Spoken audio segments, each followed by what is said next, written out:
Alessio. Alessio. Thank you so much.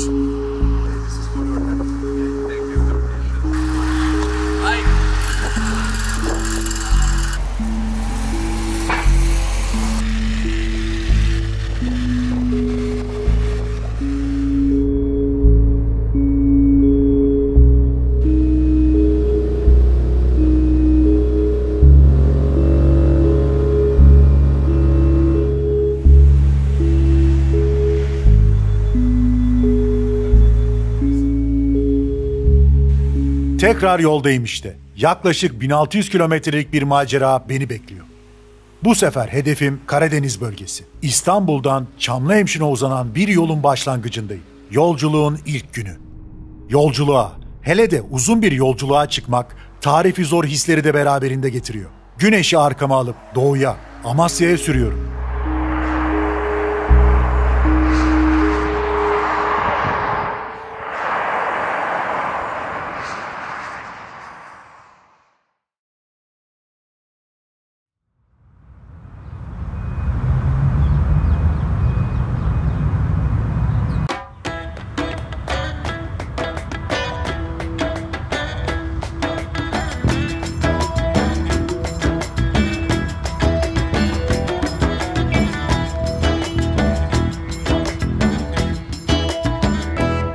Amasya'da güne bu muhteşem manzarayla uyanıyorsunuz.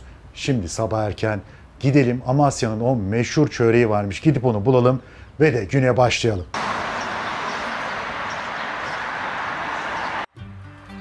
Hayırlı işler. Merhabalar, nasılsınız? Merhabalar, çok şükür iyiyiz. Sizler sormalı. Çok teşekkür ederiz. Metinizi duyduk. Amasya'ya gelince de Amasya çöreğinin yemeden kahvaltı edilmiyormuş. 3 çeşit çöreğimiz var. Tamam. Burmalı cevizli çöreğimiz. Harika. Burmalı. Ceviz haşhaşlı olanı var. Bir de cevizli nohutlu çöreğimiz var bu şekilde. Hı. Bir de Amasya'nın yağlısı var. Bazı yerde katmer derler. Ceviz haşhaş karışıktır. Öyle mi? Kahvaltıda gayet ilkindi çayında gider. Her zaman yenir. Tamam. O zaman hepsinden biraz alayım. Hepsinin bir tadına bakalım. Tabii. Kaç sene oldu abi burada? Ben bu işin içinde doğdum. Bu dededen gelen bir meslek. Dedem bu sokakta bu işe 1925 yılında başlamış.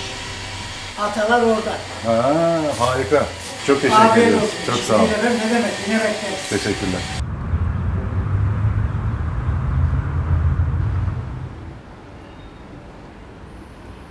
Oh. Mis gibi kokuyor. Bunlar neden İstanbul'da yok ya?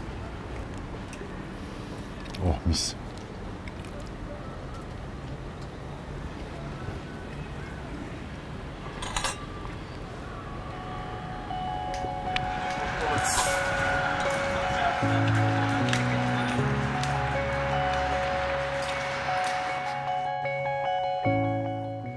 Dün İstanbul'dan yola çıktım. Tam 650 kilometre sürerek de Amasya'ya geldim. Haritadan baktığımda genel olarak bir otobandan buraya geleceğimi düşündüğüm için biraz canım sıkılmıştı ama özellikle Gerede'den sonra hem yol asfalt kalitesi ki oraya kadar da çok güzeldi hem de coğrafya beni oldukça etkiledi. Peki neden Amasya'ya geldim? Çünkü Amasya özellikle eğer Orta ve Doğu Karadeniz gezisi yapmak istiyorsanız motosikletle harika bir konaklama noktası. İstiyorsanız buraya gelip 650 kilometre veya hangi ilden geliyorsanız burada bir gece konaklayabilirsiniz. Daha sonraki gün motorsuz şehri gezebilirsiniz veya yaptığınız turu sonunu burada bitirebilirsiniz ve burada bir gün dinlenebilirsiniz. Burası minik bir il ama minik olduğu kadar da tarihiyle, coğrafyasıyla ve de yemekleriyle oldukça dolu bir il. Burası Şehzadeler şehri. Şehzadeler şehri denmesinin nedeni de şu: burada Osmanlı İmparatorluğu'nun padişahı olmadan önce şehzadeler burayı yönetiyorlarmış, tecrübe kazanıyorlarmış. Daha sonra da padişah oluyorlarmış. Onun dışında arka tarafında Pontus kral mezarlıklarını görüyorsunuz. Pontuslar mı olmamış? Efendime söyleyeyim, Osmanlılar mı buradan geçmemiş? Atatürk burada Amasya Genelgesi'ni mi imzalamamış? Ferhat'la Şirin, Ferhat arkadaki dağları Şirin için mi delmemiş? Vallahi yok. Minicik ama dop dolu bir şehir burası. Şimdi burada Şehzade heykellerinin hemen arkasında ünlü Amasya'nın Yalıboy evleri var. Osmanlı zamanından kalmış. Onun hemen arkasında demin söylediğim Pontus Kral mezarları var. Bunlardan da 21 tane varmış ama günümüze 3-5 tanesi gelebilmiş. Burada kralların yanına hazinelerini koyup defnediyorlarmış. Şu an dünyanın en ünlü Amasyalılarından birinin yanındayım. Kimin yanındayım? Strabon'un yanında. Strabon kim? Bugünkü modern coğrafyanın temellerinin oluşmasını sağlayan en önemli coğrafyacılardan biri. 17 ciltlik Geographica isimli bir eser yazmış. Bu eserde şu an coğrafya dünyasındaki en önemli eserlerden biri. Evet, Amasya'yı gezip dolaşırken tabii öğlen yemeğinde böyle biraz yerel tatlar tatmak istedik. Onun için de yine Amasya'nın çok meşhur Amasya restoranı bulduk. Ve de Fatih Bey bizi burada konuk etti. Çok teşekkür ediyoruz kendisine. Hoş geldiniz, sefa geldiniz. Abi benim işim yollardaki hikayeleri anlatmak. Senden de bu yemeklerin bize hikayesini anlatmasını Olur, rica ki. edeceğiz. Öncelikle önümde bir çorba var. Bu ne çorbası? Toyga çorbası. Toyga çorbası. Toyga'nın anlamını biliyorsunuz. Beraber olmak, toplanmak, Evet. toy kurmak. Bizim bu düğün yemeğimizdir. Düğün çorbamızdır. Toyga aşıdır. Hani beraber bir araya gelelim, evet, bir toy kuralım, onun da aşını yapalım gibisinden. İçinde 2 çeşit yoğurttan yapıyoruz onu. Süzme yoğurt, yağlı yoğurt ve içine buğdayın kırılmış hali yarmayla beraber tereyağı ve nane ile servis ediyoruz. Vallahi Bu bizim nefis. Ramazan'da da iftarlarda olmazsa olmazımız. Yani her iftarda yapılan bir çorba. Her evde yapılır. Şöyle izninizle. Afiyet olsun, şifa olsun inşallah. Şimdi buna geçelim. Bu nedir? Bu baklalı dolma, bu keşkek, bu etli bamya. Şimdi bu üçlemeyi nasıl yapıyoruz? Biz düğünlerde veriyoruz zaten. Evet. Bu bizim geleneksel bir alışkanlığımız. Şimdi bu baklalı dolmanın biraz zahmetli bir yapım aşaması var. Evet. Bohça şeklinde sarılıp kuzu kaburgası üzerinde diziliyor. Bunu da düğünlerde niye zahmetli diyorum? Komşusu düğün hediyesi olarak yaparmış. Ha. Komşu yan yana geliyorlar, gelin bohçasına yardımcı olalım diye bohça şeklinde sarıp Onlar da bohça yapıyorlar yani. Siz diyor uğraşmayın yemekle, biz yaparız diyorlar. Bir yani. düğün olursa gelelim ya. Biz sizin buranın düğünleri eğlenceli oluyor. Her demek. zaman, her zaman Şöyle bekleriz. bunu da hemen bir tadına bakayım Bunun izninizle. içeriğinde bakla var. Bakla haşlanmış baklayla. Ha, soğuk. Böyle şey bir kıvamı var. Evet, o bakla çok güzel bir tat veriyor ya. Tam şey gibi. Keyiflidir. Ortasındaki şeker gibi yani. Aynen öyle. Bu fırın keşkek Türkiye'nin her yerinde yapılıyor biliyorsunuz. Ama Amasya'da ne özelliği var derseniz bunu gece fırına sürüyoruz. Bütün malzemesiyle beraber çiğden 12 saat fırının tavı deriz biz. Fırını yakarız, fırın tava gelir. Hı hı. Biz fırınla güveci yutarız üstünde hamuruyla beraber. Hamur piştiği zaman keşkek pişmiş demektir. Bu da 12 saate. Ateşte değil, sıcaklığıyla pişer sadece. Ateş görmez. Valla çok güzel, yine elinize sağlık. Harika Şifa olmuş. olsun, şifa olsun. Bu da bamya sanıyorum. Bamya, biz sevmeyen çok misafirimize bamya Evet. sevdirdik. Ama bu zaten bizim yediğimiz çok özel normal- bir bamya zaten. Evet. Yani Türkiye'nin %50'sini karşılıyoruz. Öyle mi? Kuru bamyada tabii. Neredeyse çeyrek altın fiyatında. Ben de mesela çok şeyimdir. Nasıl söyleyeyim, böyle kebaptı, mebaptı falan. Hani yerim ama benim asıl olayım böyle, Bu böyle olmalı. daha lokal, yerel, anne yemeği çok Değil mi? severim. Tencere yemeği. Aynen. Yani bu bamya hepsi çok güzel. Şu baklayı da çok beğendim. Ama şu bamya bir Efsane. farklıymış yani. Vallahi elinize sağlık. Harika Afiyet olmuş. şifa olsun.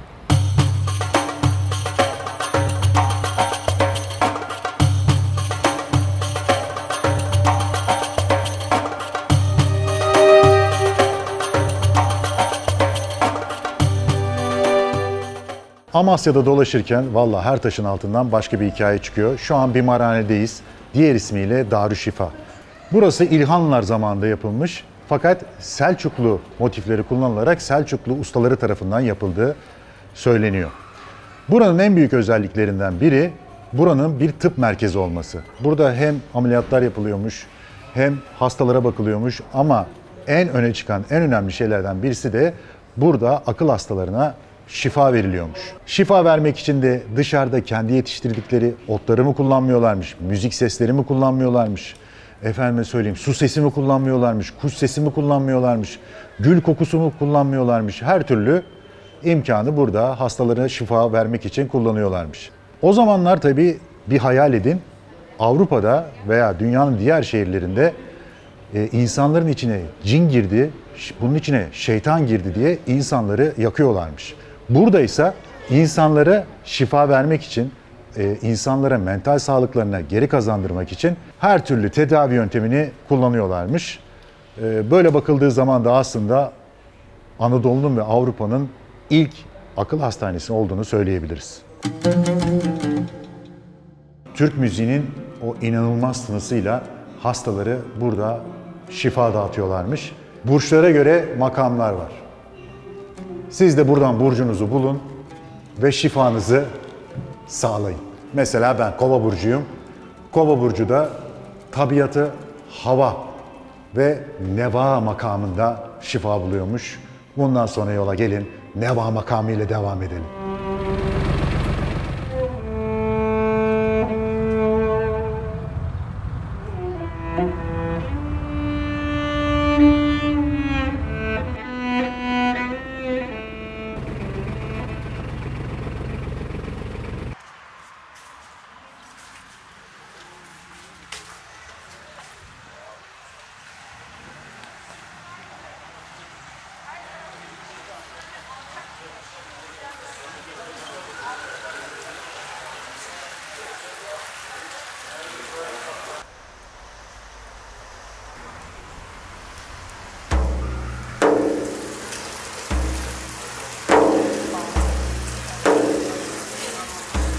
Amasya'da görülmesi gereken yerlerden biri de 2. Beyazıt Külliyesi'nin içindeki minyatür Amasya Müzesi. Türkiye'nin ölçek bazında en büyük kent maketinin bulunduğu oda 1914 yılının Amasya'sına alıp götürüyor insanı. 100 yıl önceki Amasya'nın her detayı makete oya gibi işlenmiş.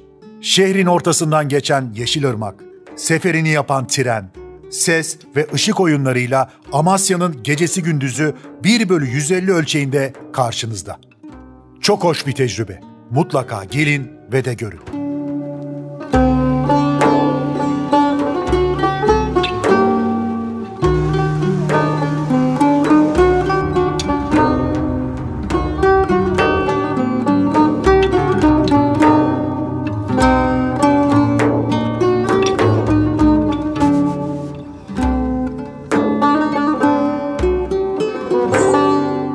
Amasya'da çok güzel bir gün geçirdim. Bütün yorgunluğumu da attım. Vallahi çok güzel bir şehirmiş. Yarın da Ordu'ya doğru yola çıkıyor olacağım. Ama yol için enerji lazım. O yüzden hem burada günü bitiriyorum hem de güzel bir yemekle olayı taşlandırıyorum.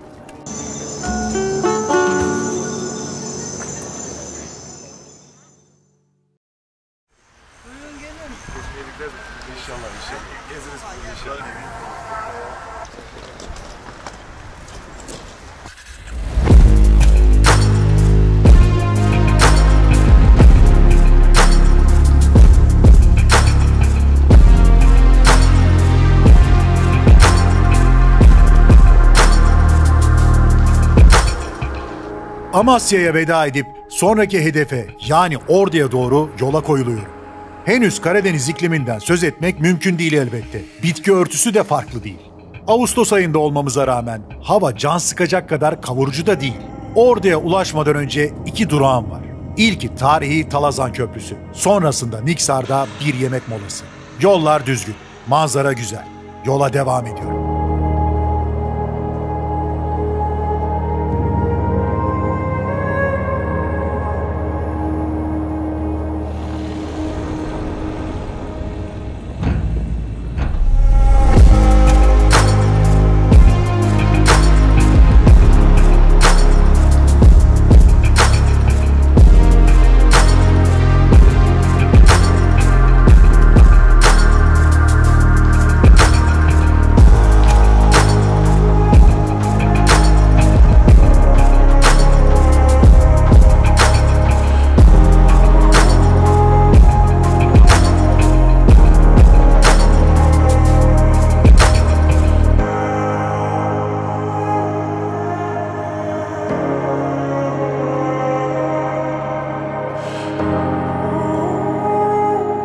Amasya'dan çıktım, Niksar'a doğru devam ediyorum.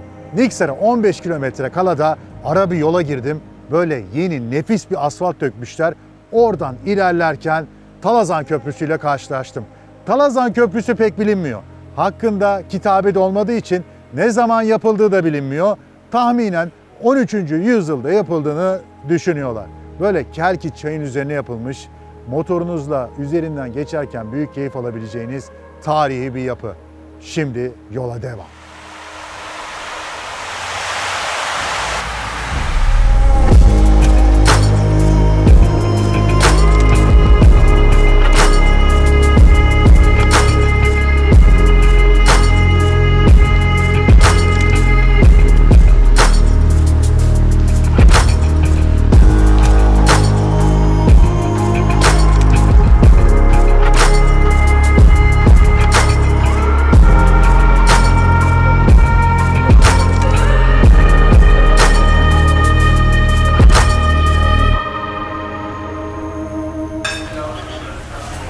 Tamam. Paket mi olacak? Tamam. Nohut var, olur mu? Şöyle bir tadına bak.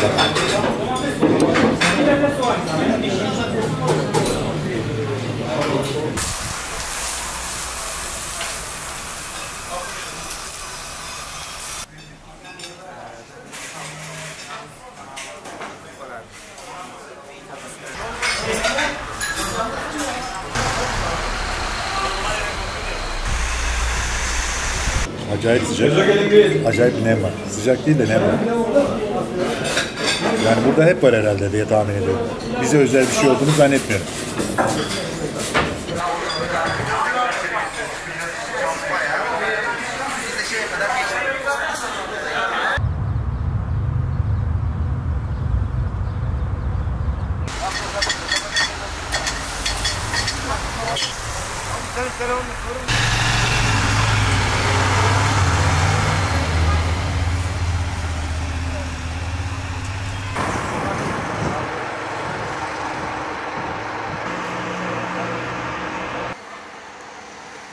Niksar'ın içini biraz turladıktan sonra Ordu yoluna çıkıyorum. Karadeniz'in önüne duvar olmuş, aman vermez dağlarını tırmanmaya başlıyorum. Yavaş yavaş iklim ve bitki örtüsü de değişmeye başlıyor. Etraf yeşilleniyor. Nem ve sis ufaktan kendini hissettirmeye başlıyor.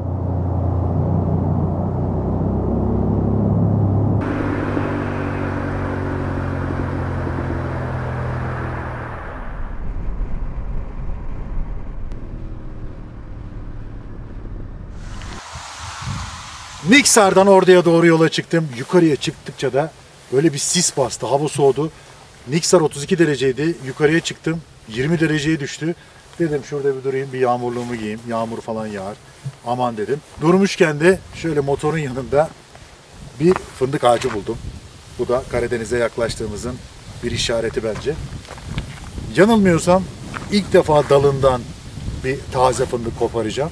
Bu kimin bilmiyorum ama kimse helal etsin artık. Tadına bakalım. Olmuş gibi gözüküyor.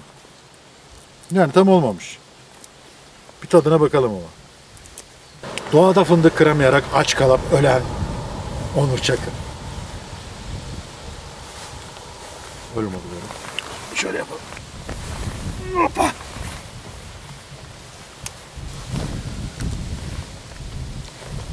Çok güzel ya. Biraz tabii tam da olmamış. Biraz kayısı çekirdeğinin içindeki o küçük şeye benziyor.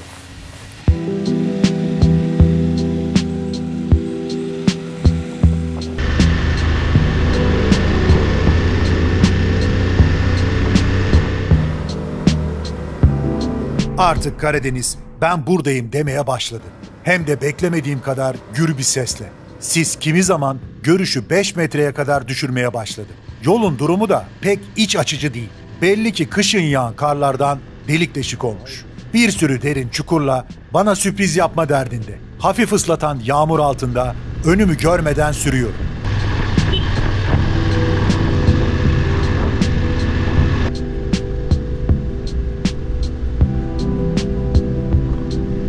Her çıkışın bir inişi var elbette. Karadeniz dağlarını aşıp aşağıya indikçe sis kaybolmaya başladı. Önüm açıldı. Yolda Karadeniz insanının misafirperverliği ve hoş sohbeti mola vermeye mecbur bırakıyor.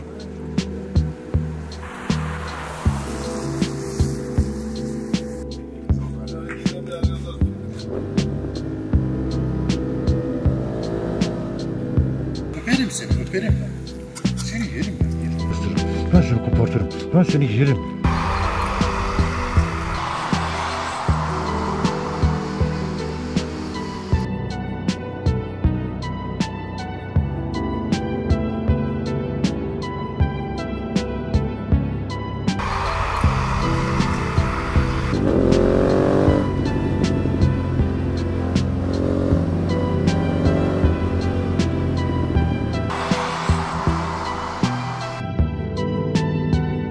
Ordu'ya yaklaştım. Vadileri aşıp sahile ve Karadeniz'in hırçın sularına sürüyorum.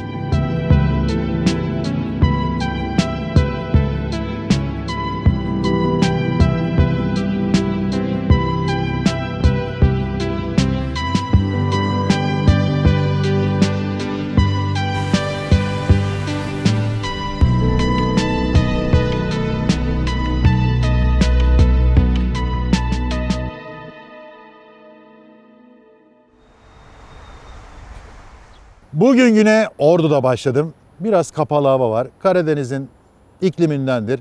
Açıyor kapıyor. Biz çok yağmura kalmadan yavaş yavaş yolumuza devam edelim. Ordu ile ilgili de size çok küçük bir bilgi vereyim ve yoluma devam edeyim. Ordu dünya fındık üretiminin %25'ini karşılayan bereketli bir ilimiz. Şöyle bir baktığınızda da zaten huzurlu, bereketli, çok da keyifli, sessiz bir şehir. Şimdi teleferik var. Teleferiğe bineceğim ve bu güzel şehri yukarıdan hep beraber bir izleyelim.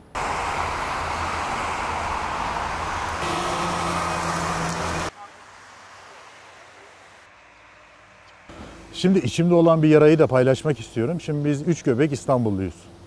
Şimdi İstanbulluyuz deyince böyle çok hani özel bir şeymiş, hoş bir şeymiş gibi kulağa belki geliyor olabilir ama benim için hiç hoş bir şey değil. Ben doğduğumdan beri bir memleketim olsun çok istiyorum. Şimdi zaten memleket dediğiniz yani İstanbul memleket sayılmıyor. Yani böyle bir buralarda bir akrabamız olsaydı, şöyle bir yayla evimiz olsaydı, gidecek kaçacak bir yerimiz olsaydı, İstanbul'dan sıkıldığımızda gidebileceğimiz bir yer olsaydı ama maalesef yok. Dolayısıyla her zaman bir memleket hasreti çekiyorum ama o da İstanbul'da doğduğum için.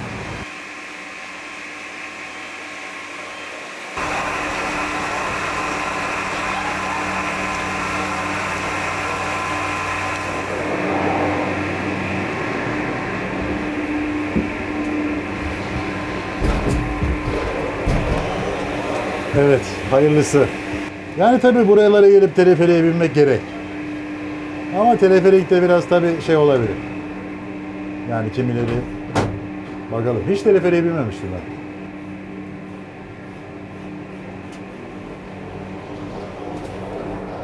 ben. Anam biz...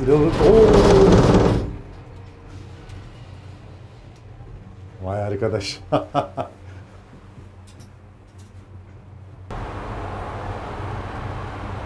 Yani Ordu'ya geldiğinizde muhakkak motorunuza bırakın. Hemen zaten şehrin meydanında güzel böyle sahil yolu var. Orada bırakın, hemen bir teleferiğe binin, bir yukarı çıkın. Şimdi bakalım yukarıda ne tesisler var ben de bilmiyorum. Bir çayımızı kahvemizi içeriz, bir Ordu'ya tepeden bakarız. Güzel, keyifli bir şekilde sonra yolumuza devam ederiz.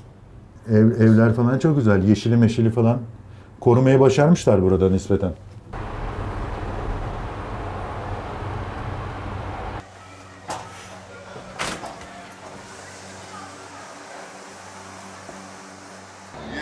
Yiyebildiğin kadar fındık yiyebilirsin. Teşekkür ederim. Kaptık fındıkları, fındık.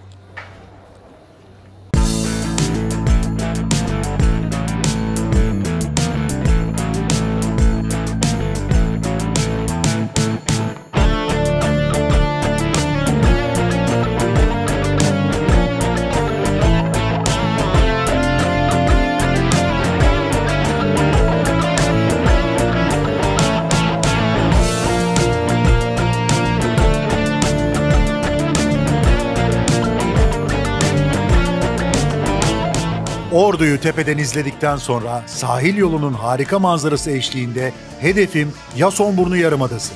Bir tarafta yeşilin her tonu dağlar, diğer tarafta Karadeniz'in hırçın suları.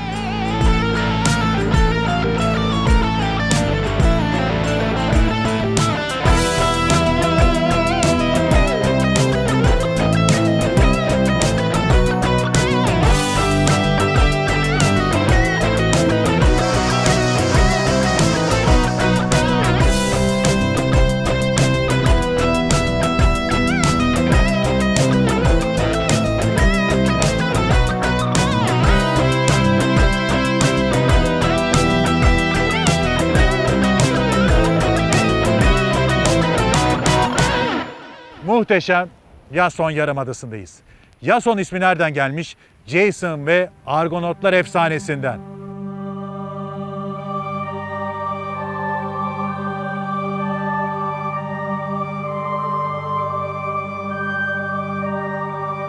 Yunan mitolojisinde Helenistik dönemden kalan Argonautika destanında bir grup kahraman anlatılır. İşte Argonotlar bu destanın kahramanları. Yason liderliğinde altın postu bulmak için Kolhis krallığına çıktıkları yolculuk onları orduya getirir. Bindikleri geminin ismi Argo. Argonotlar da Argo denizcileri demek. Altın post hikayesi ise epey karışık. Yunan mitolojisinde zenginliği ve iktidarı sembolize eden altın post, Yason ve Argonotların eline geçmesine ama uzun hikaye. Yasonburnu Yarımadası'nın eski zamanlarda önemli bir kasaba olduğu düşünülüyor. Buradaki Yason Kilisesi de zamanının en önemli dini ayin yerlerinden biriymiş. Sonraları savaşlarla, yağmalarla yakılıp yıkılmış. 1869 yılında Rumlar tarafından yıkıntıların üzerine şimdiki kilise inşa edilmiş. Yakın zamanda da bir tadilat daha görüp turizme açılmış ama içine girmeye izin verilmiyor.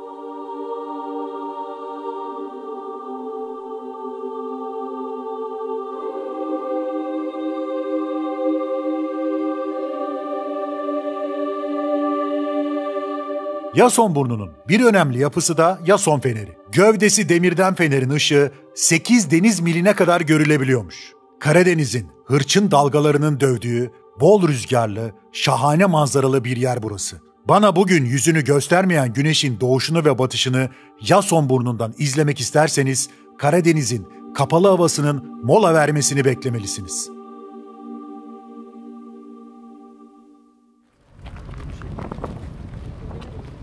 İstanbul'a gelirseniz de beklerim.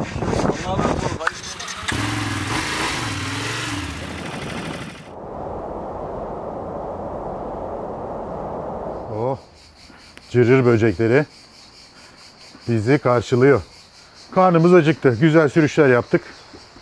Güzel yerler gördük. Şimdi de hiç mandalina turşusu görmüş müydün sen ya? Mandalina turşusu birçok beni çekmedi. Başka? Dönüşte bakalım, motorda yer olursa bir turşu alıp İstanbul'a götürelim. Oo! Abi vallahi harikasın ya. Süper. Şimdi abi, tamam bu mısır ekmeği, bunu anladım da şunlar ne ve şu ne, onu bir... Evet, Karadeniz'e özgü kiraz turşusu kavurması. Bildiğimiz kiraz. Kirazın Peki bu kiraz turşu olarak kavurması. Rengi böyle değil mi? Evet. Çal kirazdır bu aynı zamanda. Beyaz kiraz. Çal kiraz beyaz olarak kiraz, geçer. Giresun'a özgü. Bu da karayemiş deriz. Taflan dediğimiz bir meyve. Onun turşusunun kavurması. Harika. Fasulye turşusu kavurması. Bu da bizim bu Ordu bölgesinde Coşandere, Hoşkan dediğimiz bitkinin yumurtalı omleti. Harika. Ellerinize sağlık. Afiyet Çok teşekkür olsun. ederim. Afiyet olsun. Vallahi eski sahil yolundan geldim. Harika bir yol, virajlar, manzara, millet denize giriyor. Tabiat, tarih, hepsini yaşadık. Şimdi de yerel bazı tatların tadına bakıyor olacağım. Şu mısır ekmeği zaten, şunun bir sıcak, sıcacık. Vallahi turşudan öte yemek gibi olmuş bu.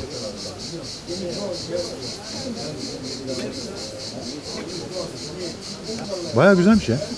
Yani kiraz demeseler üzüm diyebilirim. Bir de şunun tadına bakalım.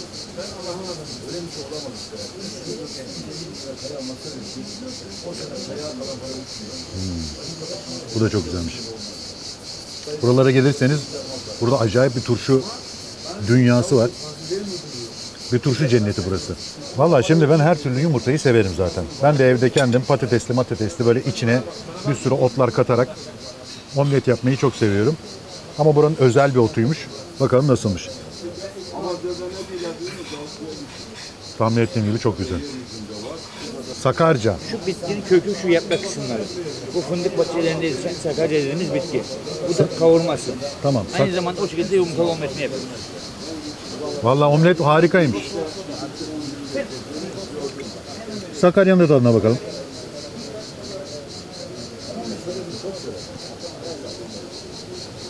Bu biraz daha meze gibi. Daha böyle börülce gibi. Daha hafif.